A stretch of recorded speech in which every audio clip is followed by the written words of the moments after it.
Seja bem-vindo ao canal Rockin, o canal de narrações do YouTube. Não se esqueça de se inscrever, dar o like e ativar o sininho para novas atualizações. Iniciamos nosso episódio com dois soldados entediados guardando os portões de uma bela mansão. Eles avistam ao longe um andarilho se aproximando. Eles ficam em alerta com a chegada de um indivíduo encapuzado. Então o mandam parar e dizem que ele está invadindo a propriedade do Conde Hart. Informam que o conde não está em sua residência no momento e que pessoas desconhecidas não têm permissão para entrar. O desconhecido ordena que os portões sejam abertos. A atitude deixa os guardas em alerta. Esse indivíduo não tem medo de se tornar inimigo do Conde Hart, então ameaçam atacar se ele chegar mais perto. Dion retira seu capuz e diz que está tentando entrar em sua própria casa, e pergunta se eles ousam impedi-lo. Dentro da mansão, com a chegada do conde, todos se apressam para recebê-lo. Entrando em sua casa, Dion é recebido por seus criados que o parabenizam pela chegada. Isso deixa Dion desconcertado e ele lembra que já havia dito que não era necessário recebê-lo dessa forma. Um senhor chega e cumprimenta Dion. Ele é o mordomo do condado de Hart e seu nome é Remember. Ele está na mansão desde que Dion herdou o condado e vê-lo faz com que ele se sinta em casa. Dion cumprimenta Remember e diz que já faz algum tempo. O mordomo concorda e pergunta se ele conseguiu concluir a missão de subjugação de monstros. Dion responde positivamente e lembra que para o público em geral ele saiu em uma missão de subjugação de monstros por ordem do imperador. Dion então tenta explicar que terminou a missão e por isso retornou, mas foi interrompido pelo mordomo que carinhosamente percebe que ele está machucado. O mordomo, um pouco triste, diz que infelizmente ele não pode punir esses monstros já que é um homem velho.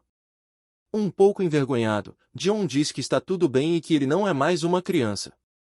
O mordomo orgulhosamente concorda e diz que agora ele é um conde honrado. Então diz que Dion deve estar cansado de sua longa jornada e pergunta se deve mandar os funcionários arrumarem seu quarto para que ele possa descansar. Dion responde que não é necessário, pois ele vai se encontrar com o imperador imediatamente. Mas ele sente que realmente poderia descansar um pouco. O mordomo pergunta se realmente será imediatamente.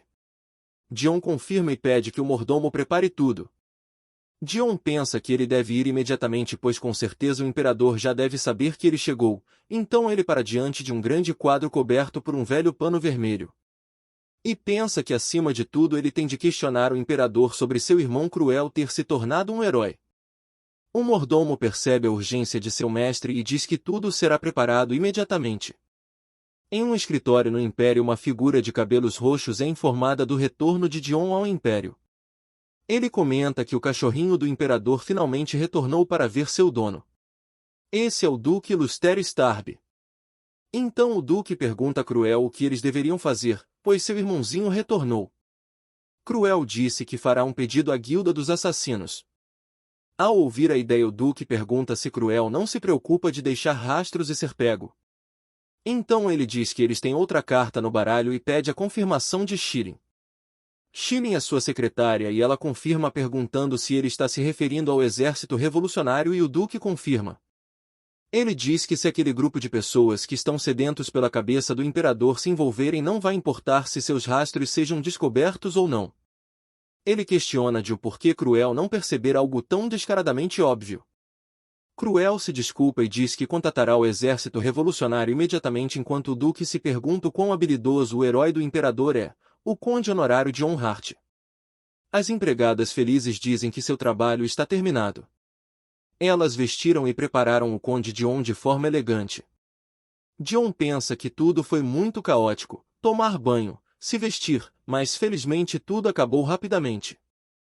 As serviçais ficam maravilhadas com a beleza de seu mestre, mas uma delas acha que está incrível, mas ela pondera se ele não ficaria melhor em um uniforme militar, já a outra discorda, e diz que a moda agora é um visual mais austero. Já Dion pensa que todos os trajes são brancos e que não faz diferença, então o mordomo informa que o sol ainda está forte e que é melhor ele usar uma máscara. Dion pega a máscara e agradece. Ele agradece ao mordomo, pois mesmo ele tendo demorado, Remember tomou conta do condado em seu lugar. Remember enxugando as lágrimas diz que, após ouvir isso, Mesmo que ele morra agora, ele não tem nenhum arrependimento. Seu pequeno mestre cresceu e se tornou um conde incrível e que ele está honrado por seu reconhecimento. Dion diz para ele parar com isso, que ele ainda está saudável. Já o mordomo diz que não é bem assim e que ele sente dores em vários lugares novos agora.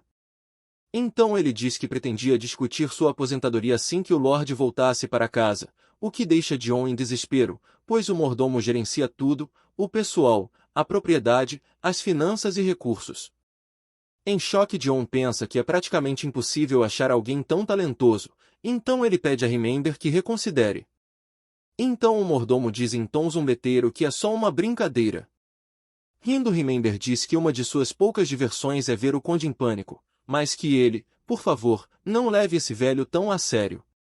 Então o mordomo, levando Dion para fora, diz que a carruagem está pronta e que o prota pode partir. Ao entrar na carruagem e ver sua escolta, Dion diz que não é necessário levar tantos guardas, e que ele só precisa de poucos acompanhantes. Ele diz que poucos sabem sobre o seu retorno ao Império, além de que será uma viagem curta. Então o capitão orienta os soldados que só metade das tropas vão acompanhá-los, eles vão partir logo, então todos fiquem em posição. Na carruagem, Dion reclama que ele tinha de puxar o saco do Rei Demônio no Reino Demoníaco e agora ele vai ter de ir puxar o saco do Imperador do Império Humano. Além de que o Imperador é tão assustador quanto o Rei Demônio. O atual Imperador é Eduardo Desirre, ele tomou o trono eliminando todos os outros competidores. Ele era o 9º príncipe que matou todos os seus irmãos e irmãs. E coroou a si mesmo com suas roupas ainda encharcadas de sangue, algo que ainda é comentado 10 anos depois. Em seu primeiro discurso, o imperador disse que adquiriu sua posição através do derramamento de sangue, então ele vai renunciar o nome do antigo reino, e declarar a nação sobre seu domínio com um novo nome, e que daquele momento em diante, essa nação será conhecida como Império. Eduardo usou um decreto ridículo para criar o Império e isso, obviamente, não foi ignorado pelas outras nações, e então a guerra começou, o que mudou drasticamente a vida do prota, esses longos 8 anos. Lembrando desse inferno e que metade de suas memórias foram apagadas por causa de todo o massacre, o prota não deseja lembrar de nada. Mas esse império acabou dominando 1/3 do continente, e se tornou um verdadeiro império, comandado por um verdadeiro imperador, e graças às suas conquistas na guerra, o prota ganhou o título de conde honorário, mesmo que ele não lembre de muita coisa. Ele sabe que lutou desesperadamente para sobreviver, mas ele lembra da missão de sua vida que ele escolheu naquela época. E por causa disso ele acabou tendo que ficar indo e voltando entre o reino demoníaco e o império. Então a carruagem parou e seus pensamentos foram interrompidos. O prota abre a porta e pergunta o que está acontecendo, e se depara com sua escolta sendo atacada. Ao ver os inimigos, ele reconhece as roupas azuis com um símbolo de uma ave branca. Ele está sendo atacado pelo exército revolucionário, e se perguntou como diabos eles ficaram sabendo de seu retorno e como eles chegaram até ele. Ele percebe que a situação está difícil e que ele precisa se juntar à batalha. Nesse momento ele é atacado. O inimigo pega pelo pescoço e o pressiona contra a carruagem. Dion pergunta o que o inimigo está fazendo. O inimigo, com seu machado em mãos, diz que finalmente o encontrou e o chama de Cão do Império.